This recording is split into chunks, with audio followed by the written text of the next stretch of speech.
The Kansas City Chiefs have brought in 8 different players for tryouts this late in the season, and it tells us a few things, but one of the lessons here is a little bit confusing. So this is what we have from Twitter by Nick Jacobs, a list of the players the Kansas City Chiefs have brought in.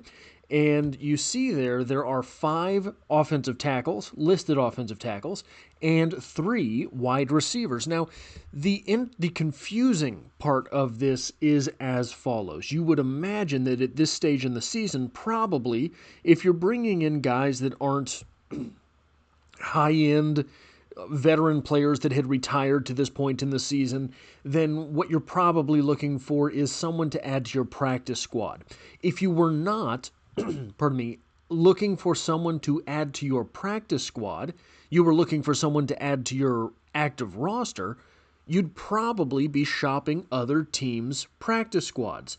Because if you can pluck a player from a practice squad, but you have to put that player on your active roster. So that would probably be where the glut of talent not on active NFL rosters finds themselves. What makes this list even more confusing is that this is veteran players. There's no UDFA-type players here. So it looks as if these tryouts are aimed at bringing someone in for the 53-man roster. So we're going to look through these names, and there are some... So the two most interesting... Well, the most interesting name is right here, Zack Banner. And we will get to why that is the most interesting name. But the most intriguing names are right here, Joaquin Davis and Matt Waletzko. So we're going to get into why. We're going to go through the offensive tackles here first, and then, Joaquin Davis. And then we'll get into the wide receivers. So starting here with Nicolas Petit-Frere. Nicolas Petit-Frere. Maybe he is Canadian. So you have an offensive tackle here who is 6'5", 316 pounds, did 24 reps on the bench press. Those are all decent numbers there. Now I know that is a red number for the 4.3 score at a 6'5" height, but 6'5" is perfectly acceptable for an offensive tackle in the NFL. You've got 33 plus inch arms, nearly 11-inch hands. You're looking at a guy with a 5'1", 440, which is a decent enough time for an offensive tackle. 177 10-yard split. That is a score of 8.38 out of 10. It's a pretty good number there. You're looking at a guy who can get off the ball. Part of me wonders if some of these names are being brought in to look at as an offensive guard. Again, you've got the height, you've got the weight to play tackle, you've got the arm length to play tackle, but the quickness is a good number for an offensive guard. Maybe not the strongest guy in the world with 24 reps, but that's acceptable. He was drafted 69th overall. You're looking at the class of 2022 there. So this is a guy who has a few years of experience, has not played football this year, but in 2022 as a rookie, 937 snaps for the Tennessee Titans, followed that up in 2023 with just 117 with 2 games started, but then in 2024 he had 10 starts in 15 appearances, playing 621 snaps.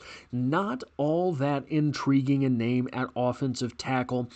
You are looking at the Kansas City Chiefs, who might be in trouble with their left tackle. Josh Simmons, the injury from Simmons is one that sounds pretty gnarly, a dislocated and fractured wrist. It would sound as if that is going to be an IR stint for Josh Simmons.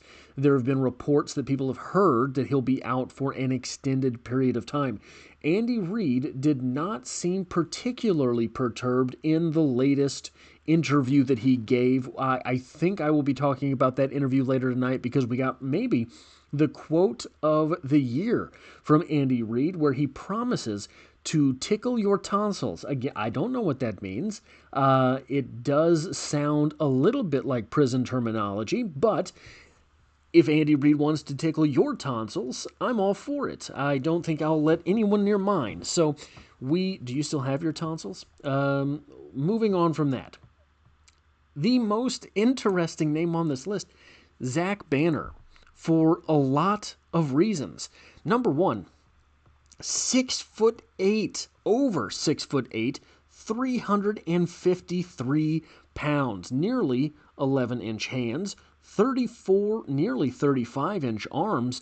But when you're looking at the acceptable numbers, that's where it stops. An RAS of 1.5 overall.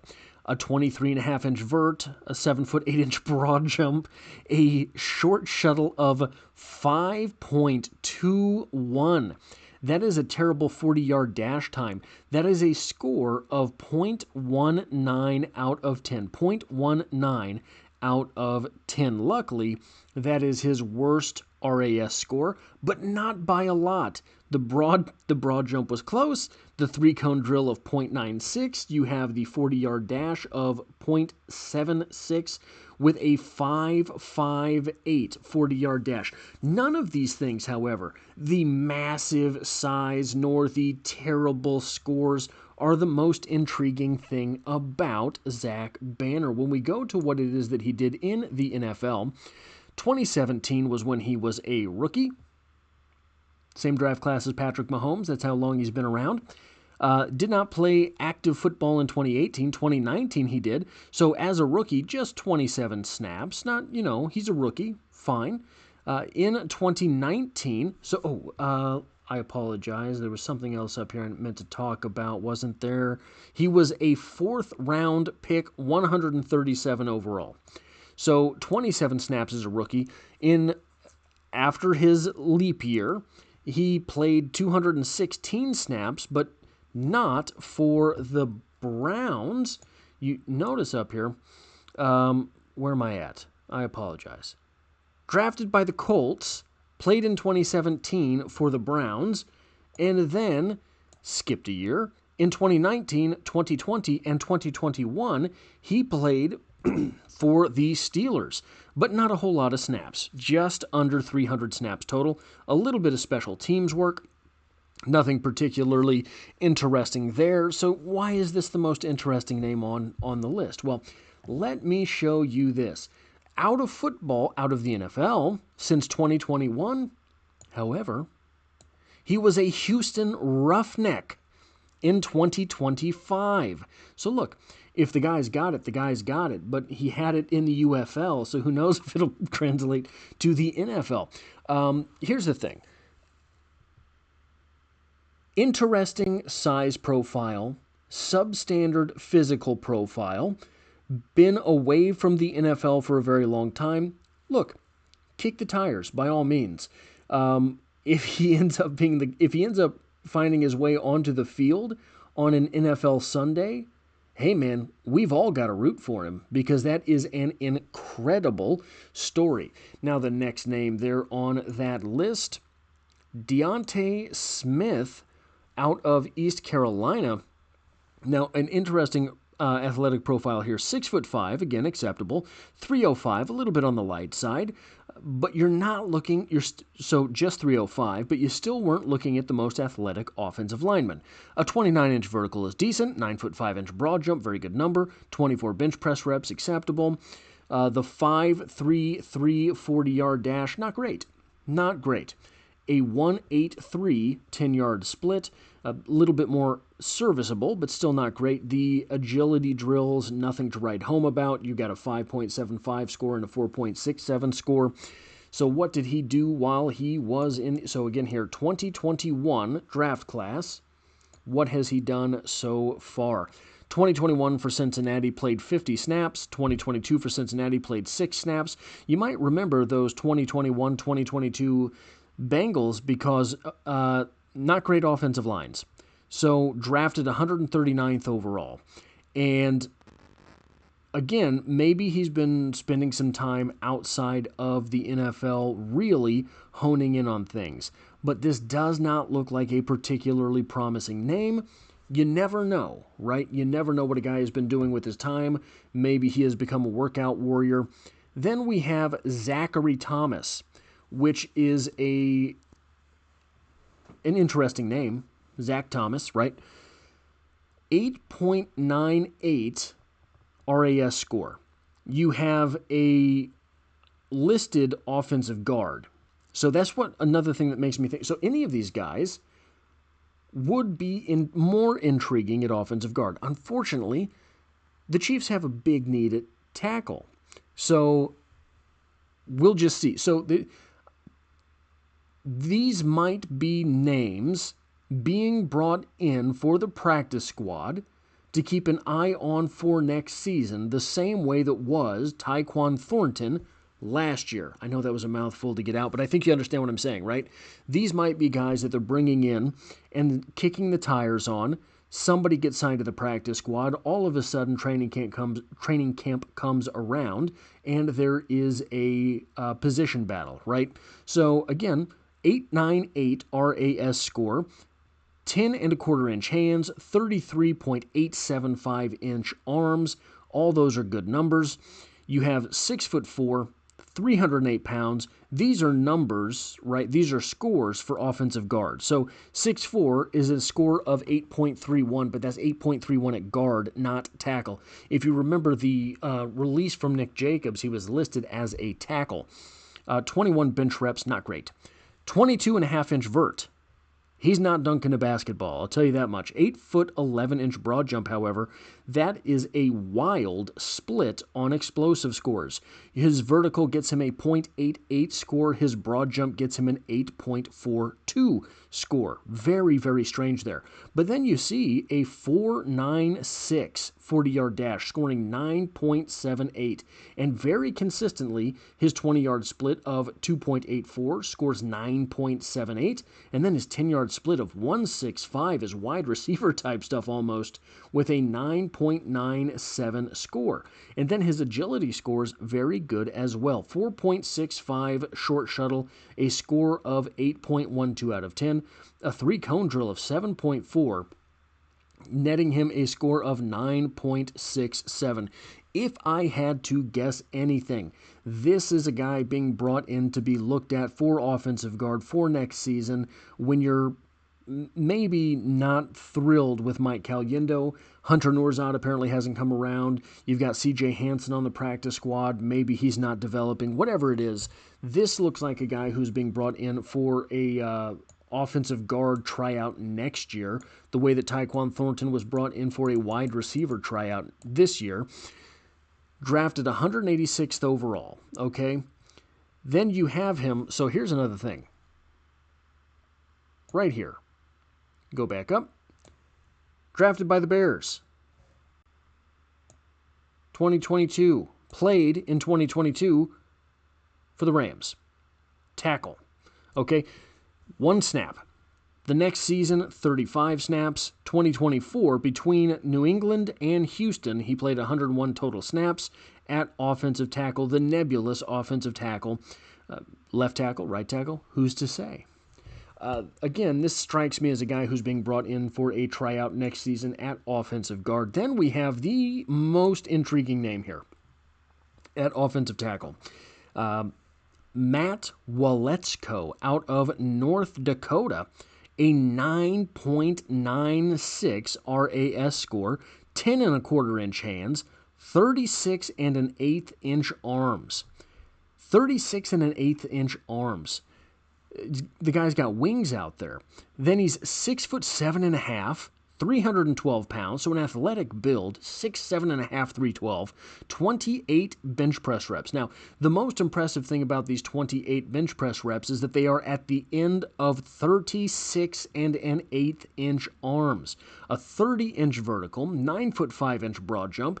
Then we go over to this side of things, and this is very promising for a guy who is 6'7.5", a 5.03 40-yard dash, a 20-yard split of 2.87, a 10-yard split of 1.7. All of those are in the 9s.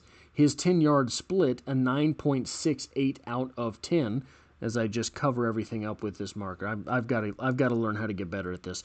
A short shuttle of 4.59, which is a score of 8.55 out of 10, and a 3-cone drill of 7.26, which is a 9.81. This strikes me as a guy who is being brought in for an OL tryout. Anywhere on the offensive line, Matt Waletzko, if you can figure something out, how to get in people's way, Andy Reid and company are going to give you an opportunity come training camp. That is what this list really strikes me as. So, when we go down here, he was drafted 155th overall. What did he do in the NFL? Well, not a whole lot. 1 snap as a rookie, 7 snaps in his sophomore campaign, 12 snaps in year 3, 2024. No active snaps this season. So again, you're looking at a guy who has some tread on his tires, but is not an absolute veteran. He is in his 4th season. You would be looking at getting him on the field for training camp, heading into what would be his 5th season. Probably you're looking at a league minimum contract. This is kind of the NFL equivalent of a UDFA, right? Take all the swings in the world, Brett Veach. Bring all the guys in that you can think how to bring in. The confusing part, the more confusing, the confusingest part, is that if these are players being brought in to kick the tires and see if they want to sign onto the practice squad to have a tryout next year, they're all the tackles are a position of need this year, right? You're not seeing a whole lot of running backs brought in this way. You're not seeing a whole lot of defensive ends or defensive tackles brought in this fashion. These are all guys that, offensive tackles and wide receivers. Wide receiver, not particularly a position of need this season, but if you're looking at someone to return kicks, maybe, you've got to figure something out there.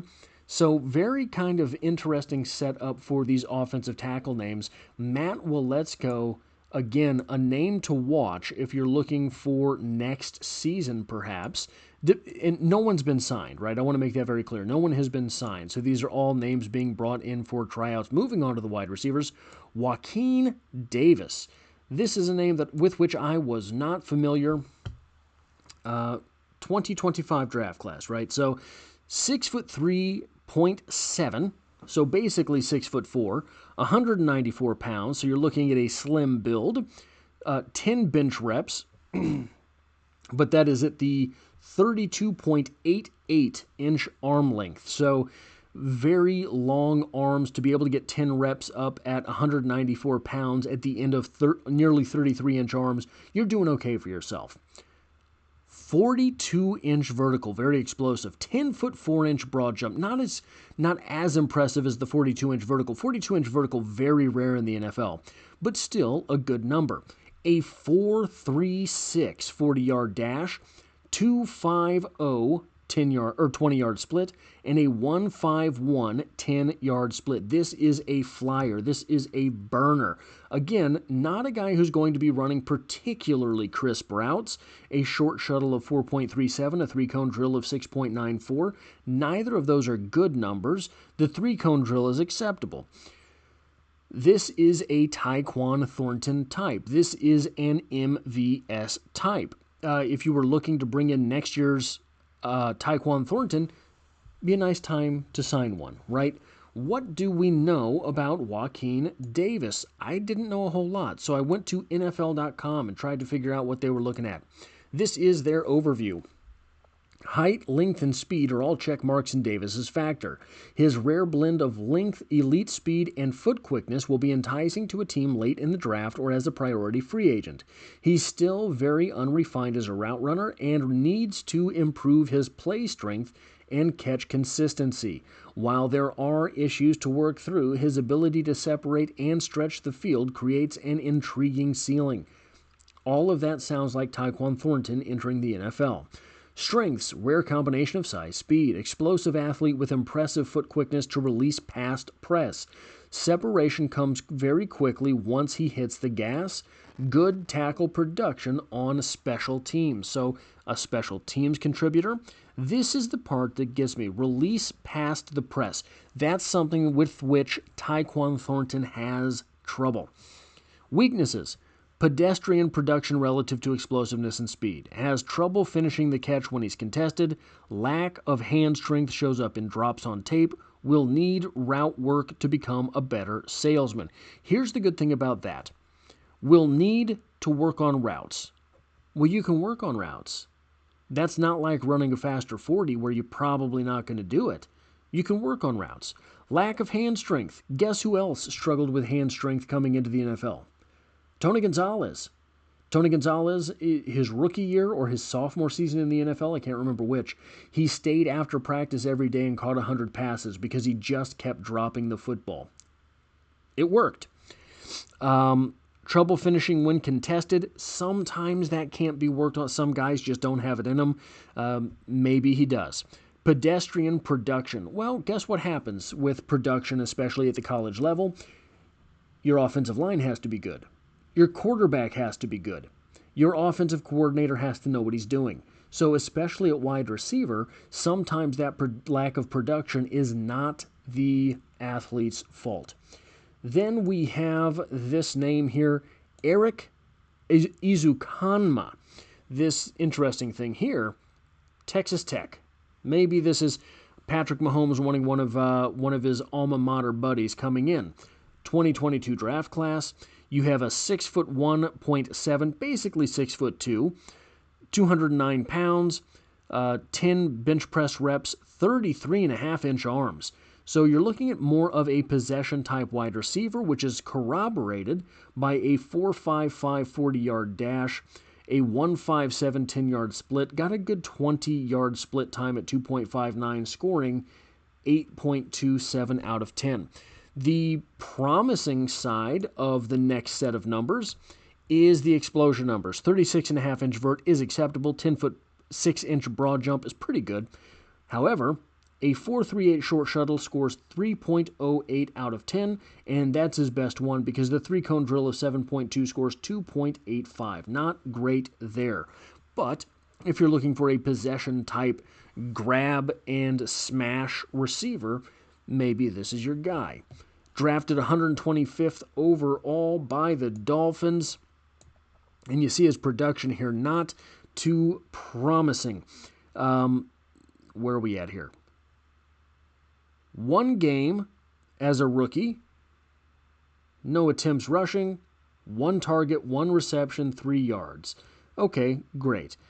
In 2023, 5 rushes, 22 yards. And then he had 1 target, 0 catches.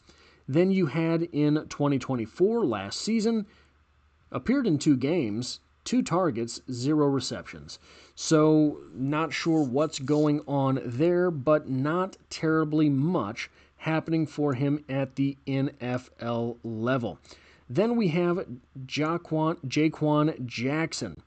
Very interesting statistic for him coming up. But this strikes me as more of a return guy. 5'9", 188, 12 reps, 32-inch vertical, 9-foot 10-inch broad jump, nothing scoring even in the 5s. So how does he have a 5.32 overall RAS score? Well, he has a 4.42 40-yard dash and a 1.54 10-yard split. Those are pretty good numbers. What has he done at the NFL level? Not a lot. Not a lot, but something promising. This is interesting. 1 run, -5 yards. That is the Rashee Rice rookie year stat line. 3 targets, 1 reception, 8 yards. What's interesting about that? Well, maybe nothing, until you go a couple slots to the right. A 26-yard average depth of target.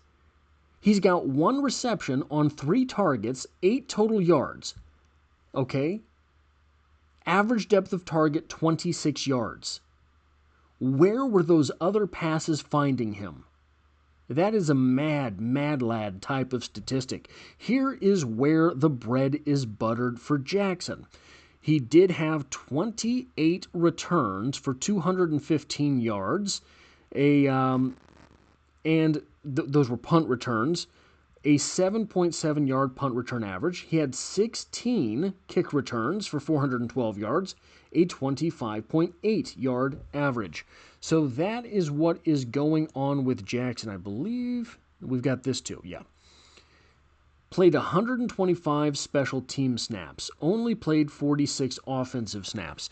So you're looking at a guy that if he is being brought in to do anything, it is to try out for a kick return position, in my opinion. It could be that this is another guy being brought in for a tryout towards next year, but the Chiefs do need to figure something out on special teams. Maybe that is where this prospect is being brought in. That is all I have for this video. If you like or appreciate what it is that I do here, hitting the like button really does help me out, as it tells YouTube to share this video with other Kansas City Chiefs fans. If you find yourself here by chance but not design, the Chiefs are the only thing I talk about on this channel, dropping multiple videos every single week. And as always, I hope to have you back for the next one.